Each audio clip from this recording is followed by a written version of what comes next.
Hello दोस्तों, स्वागत है आपका अपने यूट्यूब चैनल पर। कैसे हैं आप सभी और तैयारी कैसी चल रही है आपकी टेट के एग्ज़ाम की। टेट एग्ज़ाम में अब कुछ ही समय बचा है, ज़्यादा दिन नहीं है शेष। हम मैथ में परसेंटेज कर रहे थे। परसेंटेज की ये अगली क्लास है, उससे पहले कई क्लास हो चुकी हैं, आपने वो नहीं देखी हैं तो उनको देख लें। उन क्लासों में मैंने ये सिखाया है कि परसेंटेज कैसे लगाते हैं, परसेंटेज कैसे हटाते हैं। पिछली क्लास में हमने ये बताया था कि अगर कोई वैल्यू एक बार बढ़ी फिर एक बार और परसेंट बढ़ी तो ओवरऑल इफेक्ट उसका क्या आएगा। इस तरीके के सवाल हुए हैं। इस बार हम आयतन और उससे आगे के सवालों को हल करेंगे। ठीक है, चलिए शुरू करते हैं। ये है पहला सवाल आज का। यदि एक लंबवृत्तीय शंकु के आधार की त्रिज्या और ऊंचाई में 10% की वृद्धि की जाती है तो आयतन में कितने परसेंट की वृद्धि होगी। देखो, इससे बाद पहले वाले सवाल में हम क्षेत्रफल संबंधित कर रहे थे कि लंबाई इतनी बढ़ी, चौड़ाई इतनी बढ़ी तो ओवरऑल क्षेत्रफल में क्या इफेक्ट आएगा, कितना परसेंट बढ़ेगा या घटेगा। यहाँ पे बात आयतन की है। यहाँ हमें आयतन में चेक करना है कि क्या फर्क आएगा। आयतन का मतलब 3 वैल्यू, ठीक है, शंकु के आधार की त्रिज्या और ऊंचाई। अच्छा, इसमें एक चीज और काम की है, इसको आपको ध्यान से समझना है कि यहाँ पर एक वैल्यू दी और ये कह दिया कि त्रिज्या और ऊंचाई दोनों में 10-10% की वृद्धि हुई। लेकिन ध्यान रखना, क्षेत्रफल जो होता है वो 2 डायमेंशनल होता है, जिसके लिए हमें 2 साइडों की आवश्यकता होती है, जबकि आयतन जो है वो 3 डायमेंशनल होता है और जिसके लिए हमें 3 साइडों की आवश्यकता होती है। ठीक है, अब वहाँ जैसे जो पिछले क्लास में हमने सवाल लास्ट में किया था क्षेत्रफल का, उसमें लंबाई और चौड़ाई वर्ग की दे रखी थी, तो वहाँ पर 2 डायमेंशन हमने बना लिया था। अगर 3 डायमेंशन के लिए आता है, यानी 3 भुजाओं की अगर हमें जरूरत पड़ती है आयतन के मामले में, तो हमको क्या करना है। अगर ये चीज घनाभ होती, घन होती, तो लंबाई चौड़ाई ऊंचाई वहां दिखता है। ऐसे सवाल में जहां शंकु हो, बेलन हो, जहां हमें नहीं दिखता है, तो उस केस में आपको एक बात याद रखनी है। देखो, यहां पर है एक आर और यहां पर है एक एच, तो इनके आयतन के फॉर्मूला में आर हमेशा स्क्वायर में होता है, एच हमेशा सिंगल होता है, यानी कि आर डबल 2 बार इस्तेमाल करेंगे और एच हम 1 बार इस्तेमाल करेंगे। ठीक है, ऐसा क्यों होता है, क्योंकि इसका आयतन का फॉर्मूला होता है पाई आर स्क्वायर एच। ठीक है, और हम परसेंटेज चेंज ज्ञात कर रहे हैं तो ये तो कांस्टेंट वैल्यू है, हमें इनमें ज्ञात करना होगा। तो इसको लगाने के लिए आपको एक बात ध्यान में रखनी है कि जब भी ऐसा कोई सवाल आए जिसमें आयतन से संबंधित है और वो शंकु है या बेलन है, तो ध्यान रखना एच हमेशा सिंगल होगा, यानी 1 होगा, और आर उसमें 2 बार यूज करना होगा। ठीक है, तभी आयतन आपका चेंज निकल पाएगा। देखिए इसमें कैसे करना है फिर। तो इसमें हमें आर में 10% की वृद्धि दी गई है और ऊंचाई में भी 10% की वृद्धि दी गई है, दोनों में 10-10% की वृद्धि। हमें निकालना आयतन में चेंज, तो आयतन में चेंज के लिए 10% का मतलब होता है 1/10 और यहाँ भी 1/10 की क्या हुई है, वृद्धि, यानी प्लस हुए हैं। तो हम ये कह सकते हैं कि जो आर है वो 10 से 11 हुई है, ये चेंज आया है। एक और बार आर लगानी है हमें, क्योंकि मैंने कही थी आर को आपको 2 बार लगाना है और एच को 1 बार, तभी आयतन निकलेगा। तो आर 10 से 11 हुआ एक बार, फिर दोबारा 10 से 11 हुआ आर, और एच एक बार 10 से 11 हुआ, ये चेंज आया है। तो शुरुआत में ये प्रारंभिक में वैल्यू थी, प्रारंभ में, और ये लास्ट में जो चेंज हुआ है। तो प्रारंभ में थी, इन सब का मल्टीप्लाई करेंगे 1000 और इन सब का मल्टीप्लाई करेंगे तो 11 का क्यूब, 11 गुणा 11 गुणा 11, 11 का क्यूब 1331, ये होगा। तो हम ये कह सकते हैं कि पहले जो आयतन था वो 1000 यूनिट था और बाद में वो 1331 यूनिट हो गया। आपसे पूछा है कितने परसेंट चेंज आया, तो चेंज इसमें कितना आया, 331 एक्स्ट्रा हो गया।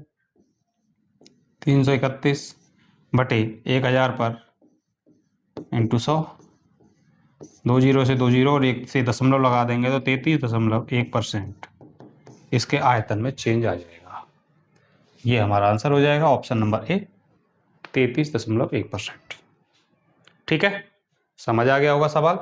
सवाल इसी तरीके से बनते हैं, बस कंफ्यूज करने के लिए कोई एक वैल्यू आपको दिखाएंगे कि 10% एक ही वैल्यू है और आपसे कहेंगे आयतन, तो आपको खुद से समझना चाहिए कि आयतन का मतलब 3 डायमेंशन, यानी कि 3 डायमेंशन हमें चाहिए तभी ये वैल्यू निकलेगी। तो 3 डायमेंशन इसमें कौन कौन सी हो सकती हैं? एक तो एच इसमें दिख रहा है, आर इसमें दिख रहा है, अब 2 दिख रहे हैं, तीसरा कौन लेना है? तो हमको आर को ही डबल लेना है, ये बात आपको ध्यान रखनी है। ठीक है, अगला सवाल देखो। यदि किसी गोले की त्रिज्या में 50% की वृद्धि की जाए तो इसके पार्श्व क्षेत्रफल में कितने प्रतिशत की वृद्धि होगी?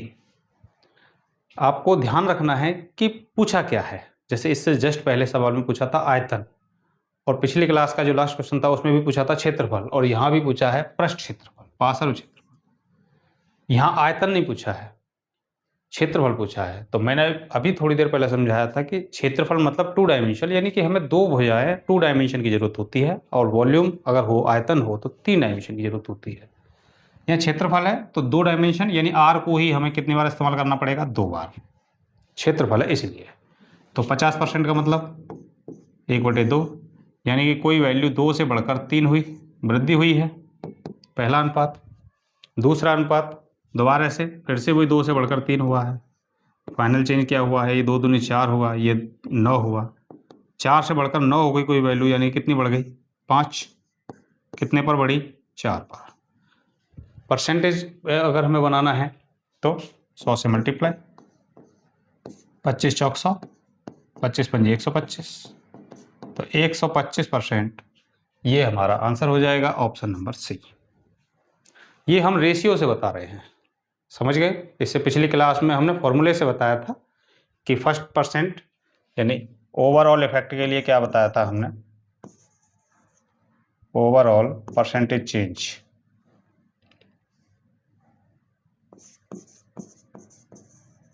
बराबर first value plus second value plus first into second value बटे 100। इस फॉर्मूले से हमने बताया था कि ओवरऑल इफेक्ट कैसे निकाल सकते हैं। चाहो तो ये वाला जो ये वैल्यू है इसको भी हम इसमें डाल के ये आंसर निकाल सकते हैं, लेकिन ये अनुपात से निकाला है हमने, और ये फर्स्ट साइकिल से निकाल सकते हैं।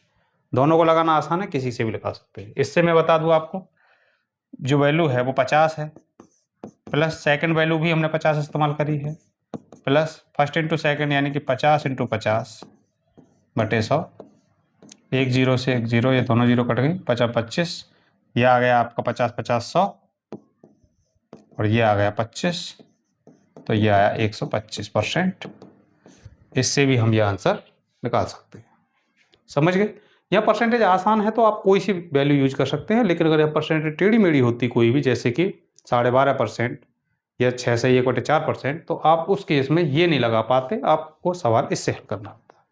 ठीक है, चलिए अगला सवाल देखो। अगला सवाल, एक घन के प्रत्येक किनारे में 30% की वृद्धि की जाती है, इसके पृष्ठीय क्षेत्रफल में कितने % की वृद्धि होगी? एक घन जिसके किनारे में 30% की वृद्धि हुई, किनारा लंबाई चौड़ाई ऊंचाई तीनों में 30% की वृद्धि कर दी।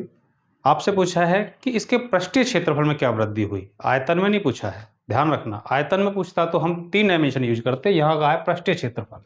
इससे पहले सवाल में भी कहा था पृष्ठीय क्षेत्रफल। पृष्ठीय क्षेत्रफल के लिए दो डायमेंशन चाहिए, यानी कि हम इसी को 2 बार इस्तेमाल करेंगे। अगर ये आयतन में चेंज कहता तो इसी वैल्यू को 3 बार इस्तेमाल करते। ठीक है, तो क्या आएगा? 30%। फर्स्ट सेकंड से लगा लेते हैं, क्योंकि 2 बार वैल्यू इस्तेमाल करनी है। 2 बार के लिए तो हमारे पास फॉर्मूला है, 30% बढ़ा एक बार और फिर से 30% बढ़ा, पहली वैल्यू प्लस दूसरी वैल्यू प्लस पहली वैल्यू इंटू दूसरी वैल्यू बटे 100। ये बताया था first plus second plus first into second बटे 100। ये आया आपका 30 और 30 60, तो ये हो गया, प्लस ये दोनों जीरो से दोनों जीरो कैंसिल, 3 3 9, तो 69% पृष्ठीय क्षेत्रफल। अगला सवाल है, एक घन के प्रत्येक किनारे में 30% की वृद्धि की जाती है, इसके पृष्ठीय क्षेत्रफल में कितने प्रतिशत की वृद्धि होगी? ये सवाल है अगला। इसमें भी यही कहा है, एक घन के किनारे में 30% की वृद्धि की जाती है और पृष्ठीय क्षेत्रफल में कितने % की वृद्धि होगी। ध्यान देना, पृष्ठीय क्षेत्रफल कहा है, आयतन नहीं कहा है। घन, इसमें 30% की वृद्धि होने का मतलब है घन की हर साइड लंबाई, चौड़ाई, ऊंचाई तीनों में 30-30% की वृद्धि हुई है, लेकिन इसमें आयतन में चेंज नहीं पूछा गया है, इसकी जगह पर क्षेत्रफल में परिवर्तन पूछा गया है। और अभी मैंने पिछले सवाल में बताया था, क्षेत्रफल का मतलब हमें क्या चाहिए, 2 डायमेंशन, और आयतन होता तो हमें 3 डायमेंशन। 3 डायमेंशन का मतलब 3 वैल्यू। यहाँ क्षेत्रफल है, इसका मतलब है कि 2 डायमेंशन चाहिए, यानी कि 30% को हमें 2 बार इस्तेमाल करना होगा। ठीक है, तो 30% के लिए अगर हम 2 बार वैल्यू इस्तेमाल करते हैं तो 2 के लिए तो फॉर्मूला है हमारे पास, first value plus second value plus first into second, ये लगा सकते हैं। क्या आएगा, 30 प्लस 30 प्लस 30 इंटू 30 बटे 100, ये आपको पता होगा। ओवरऑल इफेक्ट परसेंटेज चेंज क्या होगा, first value plus second value plus first into second बटे 100। हल करते हैं, 0 से 0 कैंसिल, ये आएगा आपका 30 और 30 60 प्लस ये 3 3 9, यानी कि 69%, ये आपका आंसर हो जाएगा। 69% ऑप्शन सी। ठीक है, समझ आ गया होगा सवाल। चलिए अगला सवाल बढ़ते हैं। ये सवाल है, ये सवाल भी बिल्कुल सेम है, इसमें 2 वैल्यू अलग अलग क्लियर दिखाई गई हैं कि एक बोतल के मूल्य में पहले 15% की वृद्धि की जाती है और बाद में बिक्री में कमी के कारण इसके मूल्य में 24% की कमी की जाती है। बोतल के अंतिम मूल्य में निवल प्रतिशत परिवर्तन क्या होगा, ज्ञात कीजिए। तो 2 वैल्यू दे रखी हैं, एक बार 15% बढ़ेगी और एक बार 24% घटेगी, और ओवरऑल इफेक्ट इसका निकालना है। तो इसके मैंने कई सारे सवाल ऐसे आपको करा दिए हैं, इस सवाल के लिए आप प्रैक्टिस करना और खुद करके इसको कमेंट में इसका आंसर देना मुझे। ठीक है, चलिए ये वाला सवाल देखते हैं। वर्ष 2018 में अमित का वेतन 1,26,500 रुपये है। वर्ष 2016 में उसका वेतन प्रतिवर्ष क्रमशः 10% और 15% बढ़कर 2018 के वेतन तक पहुंच गया। वर्ष 2016 में उसका वेतन कितना था। देखो ये जो सवाल है, इस टाइप के सवाल आपको जनसंख्या के रूप में भी मिलेंगे। जनसंख्या वृद्धि के पहले किसी गांव की जनसंख्या इतनी थी, फिर अगले साल इतने % बढ़ी, अगले साल इतने % बढ़ी और फाइनली इतनी हो गई। इस तरीके के सवाल बनेंगे। यहाँ पे भी यही सवाल है कि 2018 में अमित का वेतन इतना है और वर्ष 2016 में उसका वेतन 10% और 15% से बढ़ा जब 2018 के वेतन तक पहुंचा। 2016 में उसके बाद से 2 वेतन वृद्धि उसकी हुई, एक बार 10% फिर अगले साल 15%, तब वो 2018 पे पहुंचा। 18 में वेतन उसका 1,26,500 रुपये हो गया। तो वर्ष 2016 में उसका वेतन कितना था, यानी कि ये ध्यान देना 2016 से 2018 हुआ, तो 16 से 17 और 17 से 18 2 बार वेतन वृद्धि हुई, एक बार 10% एक बार 15%। आपको ये वाला वेतन दिया है, यहाँ वाला आपको यहाँ वाला पूछा है, मूल वैल्यू पूछी है। ठीक है, तो क्या करना है, देखो मान लीजिए शुरुआत में उसका वेतन P रुपये था, इसमें पहली बार 10% की वृद्धि हुई और 10% का मतलब होता है 1/10, यानी कि वेतन 10 से 11 हो गया, यानी 11/10 हो गया। दोबारा में 15% की वृद्धि हुई और 15% का मतलब होता है 3/20। ठीक है, यानी कि 20 से बढ़कर वो 23 हो गया, यानी कि 23/20 हो गया। मूल वेतन P रुपये था, P से 11/10 बढ़ा एक बार, यहाँ 10%, दोबारा में 15% बढ़ा और बढ़ने के बाद वो फाइनली कितना हो गया, 1,26,500 रुपये। इस तरीके से होगा। ठीक है,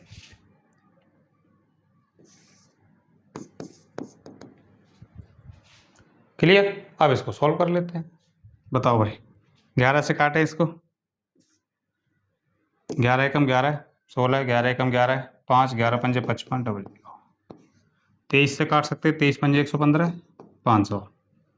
तो P की वैल्यू कितनी आ जाती है, 500 इंटू 20 इंटू 10 यानी 5 दूनी 10 और 2 और 2 4 जीरो और एक्स्ट्रा, यानी कि 1,00,000 रुपये उसका वेतन था 2016 में। ये आपका आंसर हो जाएगा ऑप्शन नंबर सी। ठीक है। इसी तरीके से जनसंख्या के सवाल भी बनेंगे कि पहले कुछ जनसंख्या थी, कुछ परसेंट बढ़ी, फिर कुछ परसेंट बढ़ी और फाइनली ये हो गई। इसमें से कोई एक वैल्यू आपको देगा कि लास्ट में ये हो गई तो पहले बताओ, पहले ये थी तो लास्ट की बताओ। ठीक है, चलिए अगला सवाल देखो। एक कंपनी की आय में 25% की वार्षिक वृद्धि होती है। यदि वर्ष 1999 में कंपनी की आय 26,64,000 रुपये है तो वर्ष 1997 में उसकी आय क्या थी? देखो यहां पर 25% की वृद्धि हुई। वर्ष 1999 में कंपनी की इनकम है ये, कब है? 1999 में। और पूछी कब की है? 97 में, यानी कि पहले की पूछी है। जैसे कि अभी वाला सवाल था जो पिछले वाला कि 1900 यहां पर 97 की पूछी है और 1999 की दी है। 2 बार वृद्धि इसकी हुई है, 97 से 98, 98 से 99, 2 बार इसकी वृद्धि हुई है और हर बार 25% की ही वृद्धि हुई है। ठीक है, 25% एक बार वृद्धि हुई, 98 में पहुंचे, फिर एक बार 25% की वृद्धि हुई और 99 में पहुंचे और 99 में उसका इनकम कंपनी की 26,64,000 रुपये हो गई। तो सेम उसी तरीके से सवाल होना है। देखो कैसे करना है।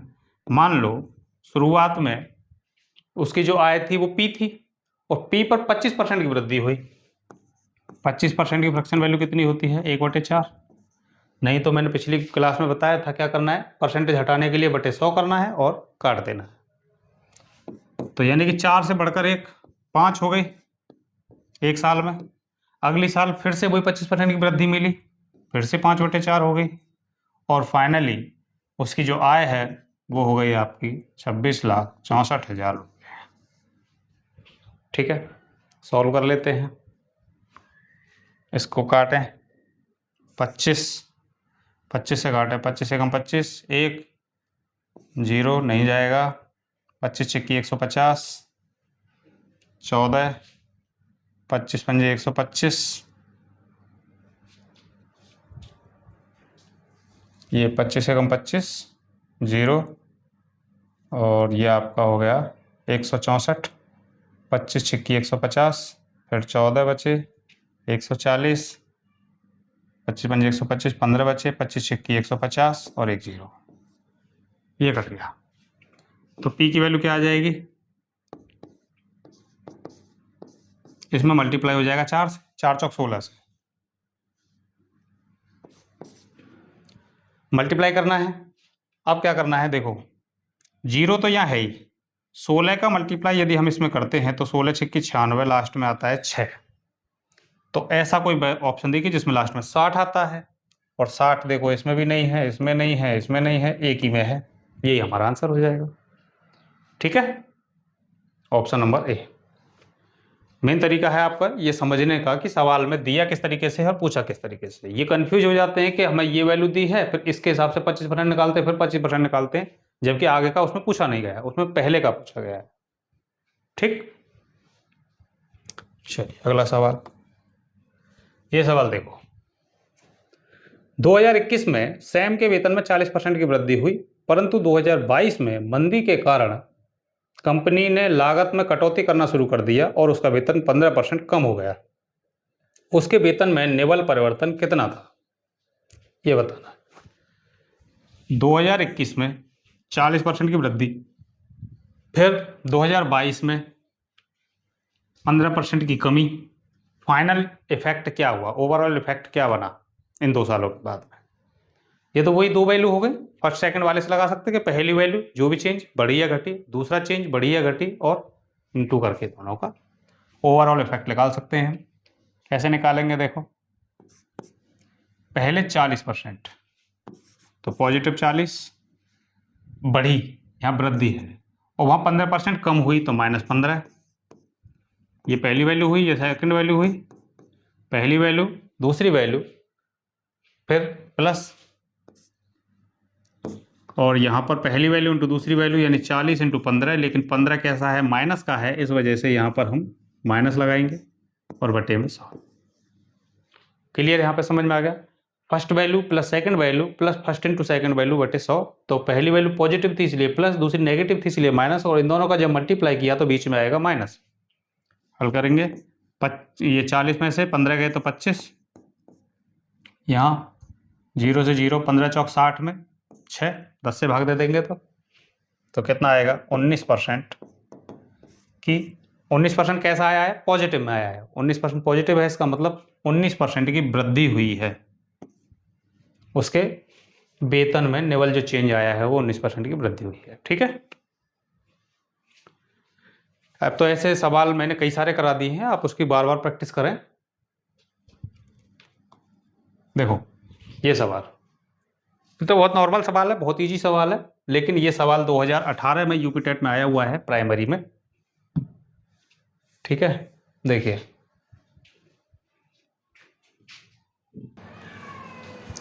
अगला सवाल देखते हैं। यदि किसी कस्बे की जनसंख्या 60,000 से बढ़कर 65,000 हो जाती है तो जनसंख्या में प्रतिशत वृद्धि ज्ञात करिए। किसी कस्बे की जनसंख्या 60,000 से बढ़कर 65,000 हो जाती है तो आपको चेंज बताना है कि कितने परसेंट बढ़ी। ये ध्यान करो, सबसे शुरुआती क्लास में मैंने ये बताया था कि परसेंटेज में हमें 3 चीज़ों का ध्यान देना होता है कि हमें 2 वैल्यू दी हैं, पहले से कंपैरिजन करके वो क्या निकलवाना चाह रहा है कि कितने परसेंट वृद्धि हुई तो हमें वृद्धि चेंज करनी होती है, कितने परसेंट घटी हमें कमी चेक करनी होती है, या फिर वृद्धि कमी ना देकर ये कहे कि ये संख्या इस वाले का कितना परसेंट है, तो न वृद्धि करनी है न कमी देखनी है, डायरेक्ट वही वैल्यू इस्तेमाल करनी है। यहाँ पर है वृद्धि कही है, बढ़ी है।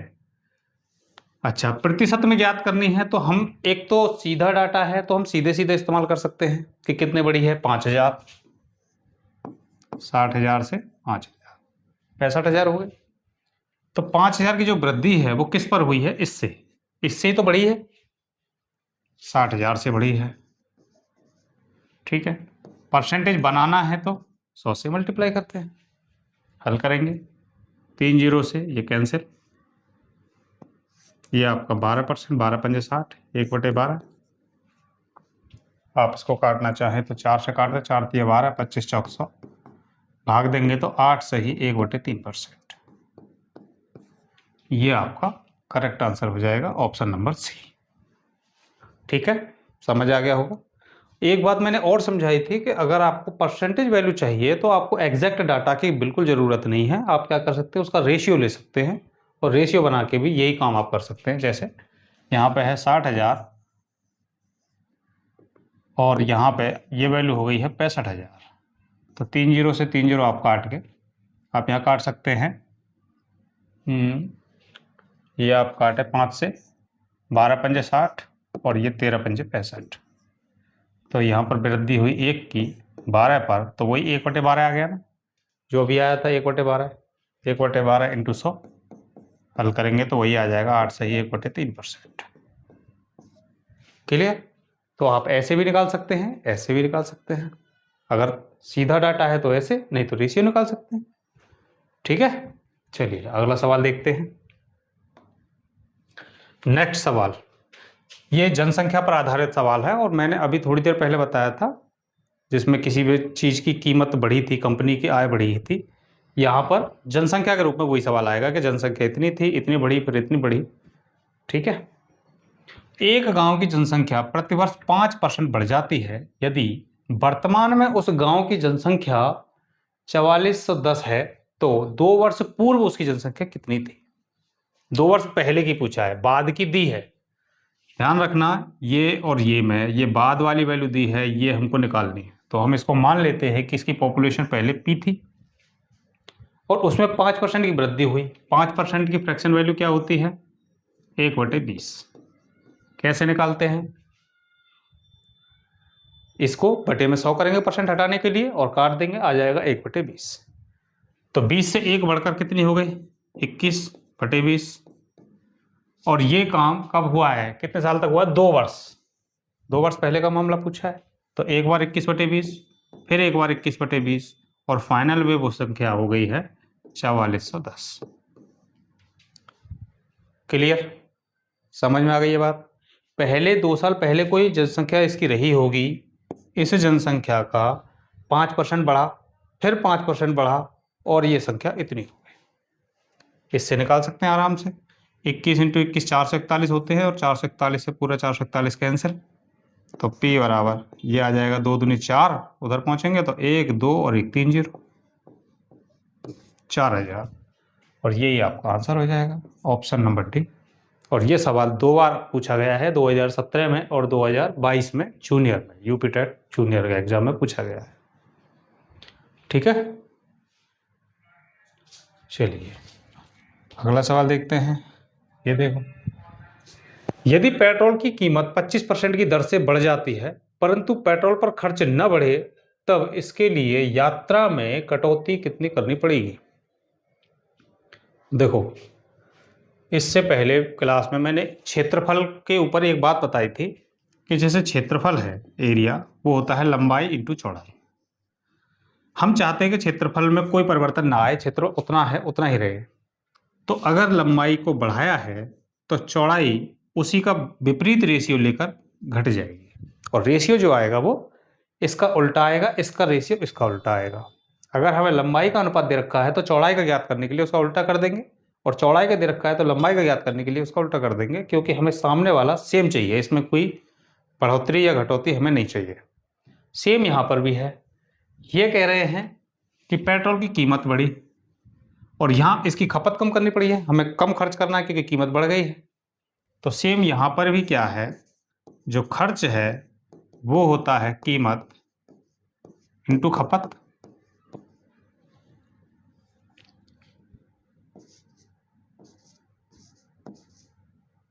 ठीक है, कीमत इंटू खपत। अब आप यहाँ देखें कि अगर कीमत बढ़ी है और हम चाहते हैं कि खर्च ना बढ़े, तो ये तो पहले जैसा वो जो मैंने समझाया था वही कंडीशन हो गई। कीमत बढ़े इसका मतलब इसको कम करना होगा, और इसका रेशियो कैसा आएगा, जो कीमत है उसका जो रेशियो बनेगा उसका उल्टा खपत का रेशियो होगा। जैसे 25% बढ़ी, 25% कीमत बढ़ी है, इसका मतलब 1/4 होता है। तो हम ये कह सकते हैं कि कीमत जो है वो 4 से 5 हो गई है, तो खपत को 5 से 4 करना पड़ेगा हमें। 5 से 4 यानी कि पहले अगर हम 5 लीटर तेल खरीद कर ले आते थे, खर्च कर देते थे, तो अब हमें 4 लीटर खर्च करना पड़ेगा। तो कितनी कटौती करनी पड़ेगी 1 लीटर की, कितने पर करनी पड़ेगी, 5 पर इंटू 100, और ये काट देंगे तो ये आ जाएगा आपका 20%। तो कितनी कमी करनी पड़ जाएगी हमें, 20% की कटौती हमें करनी होगी। ये हमारा आंसर हो जाएगा, ऑप्शन नंबर बी। और ये बहुत इंपॉर्टेंट सवाल है, ये सवाल आपके रीट के एग्जाम में भी आया है। ठीक है, अगला सवाल देखें। राधिका ने 2,50,000 में एक कार खरीदी, अगले वर्ष इसकी कीमत 10% गिर गई तथा पुनः अगले वर्ष इसकी कीमत 12% और गिर गई। इन 2 वर्षों में कार की कीमत में संपूर्ण घटोतरी का परसेंटेज ज्ञात करिए। ये सवाल है, और ये सवाल 2016 यूपी टेट जूनियर में आया हुआ है। ठीक है, देखो इसमें आप गौर करना कि इतने में खरीदी उसने, 2,50,000 में खरीदी, 2.5 लाख। अगले वर्ष 10% इसकी कीमत गिरी, और फिर उसके बाद अगले परसेंट फिर 12% गिरी, और ये कह रहा है कि ओवरऑल कितना इफेक्ट आया। तो आप एक चीज सोच रहे होंगे कि मैंने इससे पहले सवालों में देखा था, एक बार कोई चेंज आया परसेंटेज, दोबारा कोई चेंज आया परसेंटेज, तो ओवरऑल परसेंटेज निकालने के लिए हम या तो रेशियो या तो formula first plus second plus first into second बटे 100 लगा सकते हैं। इसका मतलब इस वैल्यू की हमें कोई ज़रूरत नहीं है। ठीक है, तो हम सीधे सीधे लगा लेते हैं। पहले 10% गिरी तो -10 लिख सकते हैं, दोबारा में 12% गिरी तो -12 लिख सकते हैं, फिर दोनों का मल्टीप्लाई भी करना होता है, तो ये माइनस की वैल्यू ये भी माइनस की वैल्यू है, तो प्लस आएगा बीच में, 10 × 12 और बटे 100। ओवरऑल इफेक्ट के लिए यही तो निकालते हैं। याद करो क्या बताया था, first value plus second value plus first into second value बटे 100, वैल्यू को उसके हिसाब से लगाएंगे कि अगर वो गिरी है यानी घटी है तो माइनस, बढ़ती तो प्लस लगाते। तो यहाँ पहले गिरी माइनस की, दोबारा में वैल्यू गिरी वो भी माइनस की, और दोनों का मल्टीप्लाई करना है तो यहाँ बीच में प्लस आएगा बटे 100। ये 1 0 से 1 0 कैंसिल, 10 से भाग दे देंगे तो ये आ जाएगा 1.2। तो क्या आया यहाँ पर, ये हो गए 22, 22 माइनस के हैं और प्लस का है 1.2, घटा देंगे तो 1 गया 21 और ये आया आपका 20.8।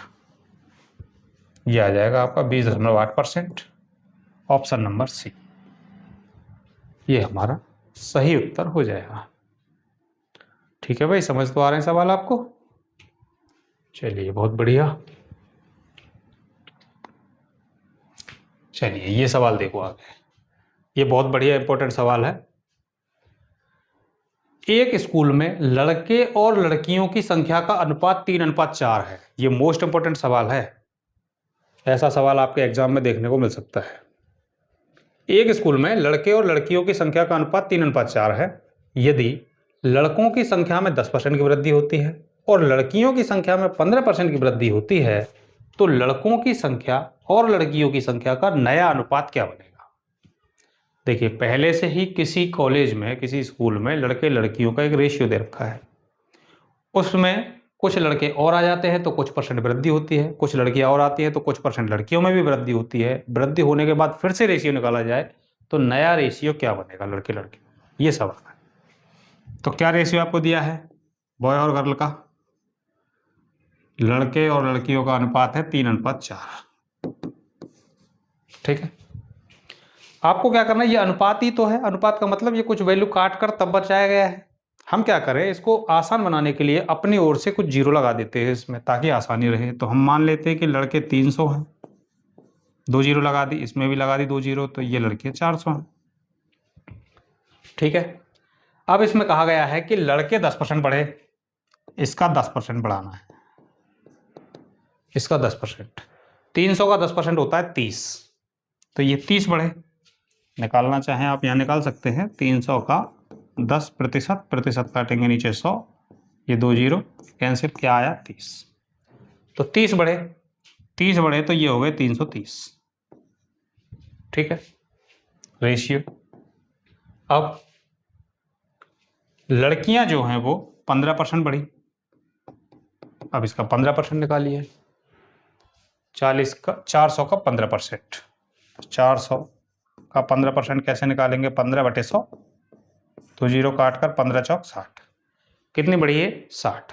तो 400 में 60 बढ़कर लड़कियां कितनी हो गई? 460। ठीक है, तो लड़के लड़कियों का कुछ अनुपात था, ये वैल्यू थी। लड़कियां 10% बढ़ी, इतनी हो गई। लड़कियां इतने परसेंट बढ़ी तो ये 460 हो गई। अब नया अनुपात क्या होगा? अब दोनों का फिर से अनुपात बनाना है हमें। तो 1 जीरो से 1 जीरो ये कट गया, 33/46 ये हमारा नया अनुपात बन जाएगा लड़के और लड़कियों का। 33/46 ये है ऑप्शन नंबर सी में। 33/46 ये हमारा सही उत्तर है। ठीक है भाई, समझ गए होंगे। चलो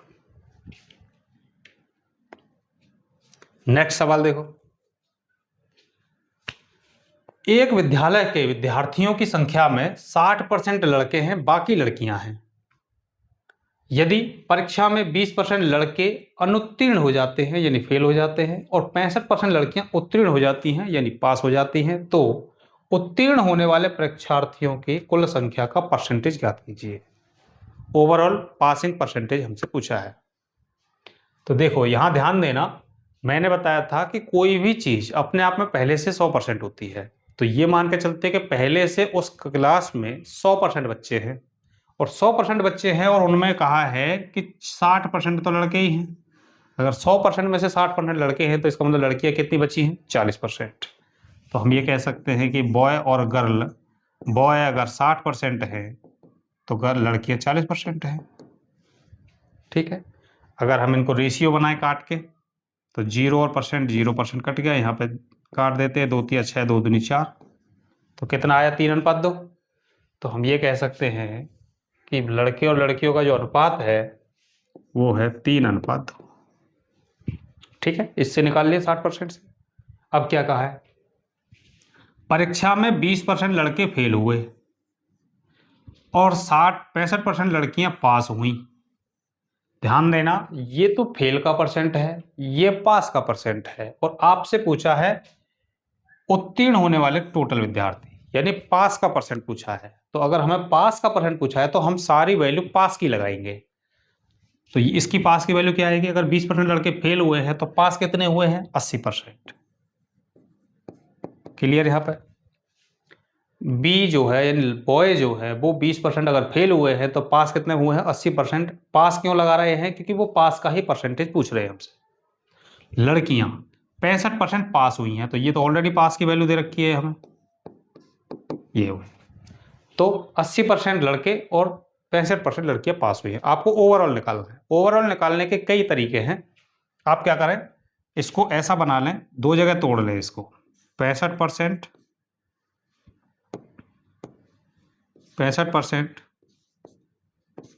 और दूसरा 15%। तो आप ये देखेंगे कि 65% लड़के भी हैं, 65% लड़कियां भी पास हुई हैं। तो हम ये कह सकते हैं कि ओवरऑल 65% दोनों तो पास है ही हैं, प्लस 15% तीन लड़के ज्यादा हैं। तो टोटल कितना आया? 15 × 45। इनको ओवरऑल पूरी कक्षा में बांट दीजिए, क्योंकि पूरी कक्षा के ये पूछा है, पूरे सभी विद्यार्थियों का परसेंट पूछा है ना, तो इसलिए सभी से भाग देंगे। तो टोटल आ जाएगा 5। 5 से भाग दे देंगे, 5 × 45। तो 65% ये और 9% ये, कुल मिलाकर 74% पूरी कक्षा में विद्यार्थी पास हुए हैं। ये हो जाएगा ऑप्शन नंबर सी, आपका राइट आंसर हो जाएगा। ठीक है, समझ गए? इसको बोलते हैं डेविएशन मेथड। आपने जितना भी इफेक्ट एक्स्ट्रा था, जैसे 65 ये है, इससे 65 से जितना एक्स्ट्रा था उसको हमने बांट दिया और 65 में जोड़ दिया। ठीक है, आप इसको वेटेड एवरेज से भी कर सकते हैं। वेटेड एवरेज के लिए आपको इसका मल्टीप्लाई कर देना, इसका मल्टीप्लाई कर देना और टोटल 5 से भाग दे देना, उससे भी ये आंसर आ जाएगा। अगला सवाल देखें, ऐसे ही एक कक्षा में 54 विद्यार्थी हैं। विद्यार्थियों में से 33 सही 1/3% लड़के हैं और शेष लड़कियां हैं। लड़कों के गणित में औसत प्राप्तांक लड़कियों के औसत प्राप्तांक की तुलना में 50% ज्यादा है। यदि सभी विद्यार्थियों का औसत 70 है तो औसत प्राप्तांक कितना है? किसका? लड़कों का। देखिए भाई सवाल, ये भी सेम उसी तरह पहले लड़के लड़कियों का रेशियो बांटिए। कैसे बांटना है? इसमें कहा है 33 सही 1/3% लड़के हैं, बॉय और गर्ल। रेशियो बांटते हैं हम इसका। 33 सही 1/3% की फ्रैक्शन वैल्यू होती है 1/3, यानी कि 3 में से 1 तो लड़का है, तो बची 3 में से 2 लड़की हुई। क्लियर यहां तक? 1/3 लड़के हैं, इसका मतलब 3 में से 1, टोटल अगर 3 है तो उनमें से 1 तो लड़का है और 2 लड़कियां हैं। ये आ गया रेशियो संख्या का। अब क्या कहा है? लड़कों के गणित में औसत प्राप्तांक लड़कियों के औसत प्राप्तांक की तुलना में 50% ज्यादा है। लड़कों का औसत प्राप्तांक लड़कियों के औसत प्राप्तांक से 50% ज्यादा है। 50% का मतलब होता है 1/2, और ये ज्यादा है इसलिए पॉजिटिव लगाएंगे। अब किससे ज्यादा है? ध्यान देना, लड़कों का औसत परसेंट लड़कियों के औसत परसेंट की तुलना में, यानी लड़कियों से। तो अगर लड़कियों का औसत एवरेज 2 है औसत प्राप्तांक, तो लड़कों का 1 ज्यादा यानी कि 3 है। ये एवरेज हुआ। संख्या का रेशियो तो ये हो गया कि 1/33 सही 1/3% लड़के हैं, इसका मतलब 1 लड़का है 2 लड़की हैं। फिर एवरेज में भी एक कंडीशन दी है कि लड़कों का एवरेज जो है वो लड़कियों के एवरेज से 50% ज्यादा है। अगर इनका 2 है तो इनका 3 है, 50% ज्यादा हो गया। ठीक है, अच्छा, इससे जस्ट पहले सवाल के हिसाब से चलिए आप ओवरऑल। अब हमको एक तरीके से टोटल पूरी क्लास का, जैसे पिछले सवाल में पूरी क्लास का ओवरऑल एवरेज पूछा था, तो हमने पूरा एवरेज ऐसे निकाला था, इन दोनों का गुणा बटे टोटल से भाग, एवरेज आ जाएगा। सेम यहां भी आप पूरा एवरेज निकालिए, तो एवरेज क्या आएगा? इसका एवरेज आएगा, इसका 3 एकम 3, इसका 2 दूनी 4, तो 2 3 और 4 कितना आया? यहाँ पे 3 यहाँ पर 4 बटे, ठीक, कितने से भाग? 3 से। समझ में आएगा नहीं? इसका इसमें मल्टीप्लाई 3 एकम 3, इसका इसमें मल्टीप्लाई 2 दूनी 4, और भाग किससे देना है? इससे। पिछले वाले में भी तो इससे ही भाग दिया था ऊपर संख्या से, 3 से भाग। तो टोटल कितना आया? 4 और 3 7/3 यूनिट। ये यूनिट है, ध्यान देना, एग्जैक्ट वैल्यू नहीं है, इतने यूनिट है। जबकि ये निकला क्या है? पूरे औसत निकला है पूरी क्लास का। अगर पूरी क्लास का औसत ये है, जबकि इसमें कहा है कि पूरे विद्यार्थियों का औसत तो 70 है, तो ये वैल्यू किसके बराबर हो जाएगी? 70 के। पूरी क्लास का एवरेज 70 है, तो इससे निकालेंगे 1 यूनिट का मान, 7 दहाड़े 70, 10, 3 का मल्टीप्लाई हो जाएगा, तो 1 यूनिट का मान कितना आ जाएगा? 10 तिया 30। 1 यूनिट का मान आया 30। अब पूछा क्या है आपसे? तो बताओ लड़कों का औसत कितना है? लड़कों का औसत था कितना? 3 यूनिट। तो 3 यूनिट की वैल्यू निकाल लेते हैं। अगर 1 यूनिट का मान 30 है, तो 3 यूनिट का मान कितना होगा? 3 गुणा 30, 30 तिया 90। तो लड़कों का एवरेज कितना हो जाएगा? 90। ऑप्शन नंबर डी ये आपका करेक्ट आंसर हो जाएगा। ठीक है, चलिए अगला सवाल देखो। ऐसे ये आ गए आपके पैसा खर्च करने वाले सवाल। ठीक है, पैसा खर्च करने के मामले में आपको 2 टाइप के सवाल देखने को मिलेंगे, तो आपको ध्यान देना है कैसे सवाल हल करना है। एक आपसे ये कहेगा कि कोई भी वैल्यू अपने आप पे 100% होती है, तो वो पूरी वैल्यू नहीं बताएगा कि पूरी वैल्यू इतनी है, आपको खुद से माननी है कि वो 100% है। फिर वो बांटने के तरीकों पे आपको उसको ध्यान देना होगा कि तरीका वो किस तरीके से बांट रहा है। तरीके पे ध्यान कैसे देना है? वो ये कहेगा कि मैंने 20% यहाँ खर्च किए, मैंने 30% यहाँ खर्च किए, 20% यहाँ खर्च किए। जब वो इस तरीके से कहता है, इसका मतलब उस पूरे 100% में से वो वैल्यू हटाते जाइए, उसी में से बट रही है सारी वैल्यू। दूसरा तरीका क्या कह सकता है कि मैंने 20% यहाँ खर्च किए, अब जब दूसरी कंडीशन आएगी खर्च करने की, तब वो ये कहेगा कि शेष में से अब 20% मैंने यहाँ खर्च किए, जो बच गए हैं शेष में से, यानी कि वहां शेष का एक शब्द आएगा, यहां पर शेष का नहीं कहेगा। दोनों में तो समझ गए? पहले में कहेगा कि मैंने 20% इधर दिए, 30% इधर दिए, 30% इधर दिए, यानी कि यहां शेष का शब्द आया ही नहीं। दूसरे केस में क्या कहेगा? मैंने 20% यहां खर्च किए, अब जो बचा उस शेष में से, उस शेष का 30% यहां दिया, फिर शेष का 30% यहां दिया, फिर शेष का 20% यहां दिया, वहां शेष का एक शब्द आएगा।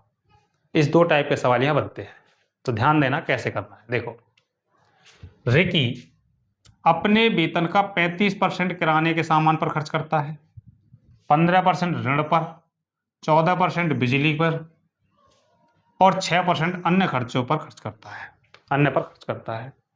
यदि 1 माह के अंत में उसकी बचत 2400 रुपये है, तो उसका प्रति माह वेतन कितना है?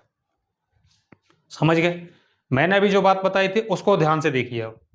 35% यहां खर्च किया, 15% यहां खर्च किया, 14% यहां खर्च किया। कहीं पर कहा कि शेष का खर्च किया, कि शेष का 14% यहां खर्च किया, शेष का 15% यहां खर्च किया? नहीं कहा, सीधा सीधा कहा है 35 यहां, 15 यहां, 14 यहां, 6 यहां। तो टोटल ये लगा लीजिए कि इसने खर्च किया कितना है। तो मैंने कही थी टोटल होते 100%, उसमें से खर्चा लगा लो। 35% यहां खर्च किया, 15 यहां खर्च किया, 35 15 कितने हुए? 50%। 14 यहां खर्च किया और 6 यहां किया, 14 और 6 20 और 50, यानी 70% इसने ओवरऑल खर्च किया है। 70% क्या किया है? खर्च किया है। ठीक है, 70% क्या किया है? खर्च। तो बचे कितने हैं? 30%।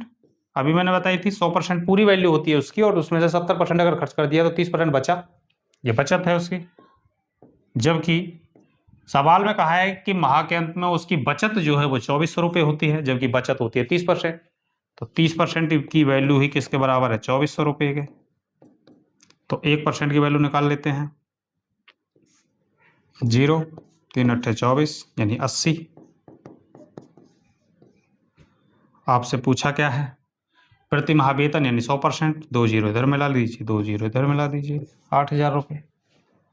और ये ऑप्शन डी इसका राइट आंसर हो जाएगा। ठीक है भाई,